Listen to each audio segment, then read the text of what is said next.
ഞാൻ സത്യപ്രതിജ്ഞയ്ക്ക് 4 തവണ പങ്കെടുത്തിട്ടുണ്ട്. പിതാവ് 4 തവണ മന്ത്രിയായപ്പോഴും ആ 4 തവണയും പിതാവിൻ്റെ സത്യപ്രതിജ്ഞ കാണാനാണ് ഞാൻ എത്തിയത്.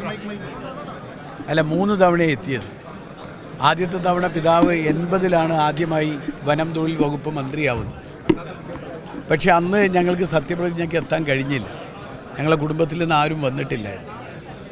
അതിനുശേഷമുള്ള 3 സത്യപ്രതിജ്ഞാ ചടങ്ങിലും അതേ മന്ത്രിയായ സത്യപ്രതിജ്ഞാ ചടങ്ങിൽ പങ്കെടുക്കാൻ കഴിഞ്ഞിട്ടുണ്ട്. ഒരു സത്യപ്രതിജ്ഞാ ചടങ്ങിൽ പങ്കെടുക്കുന്ന ഒരു അനുഭവം എൻ്റേത് അതാണ്. എന്തായാലും വളരെ വൈകാരികമായി തോന്നുകയാണ്.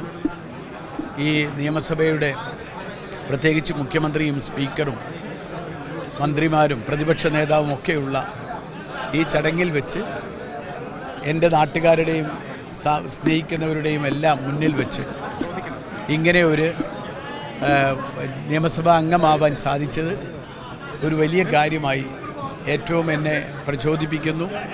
മാത്രമല്ല, മുഴുവൻ ജനങ്ങളോടും, എന്നെ തിരഞ്ഞെടുത്തയച്ച നിലമ്പൂരിലെ മുഴുവൻ ജനങ്ങളോടും അതിനുവേണ്ടി നന്ദി പറയുകയാണ്. ആ നന്ദി എന്നും കടപ്പാടായി എൻ്റെ ഹൃദയത്തിൻ്റെ ആഴങ്ങളിൽ ഉണ്ടാവും എന്നാണ് എനിക്ക് പറയാനുള്ളത്.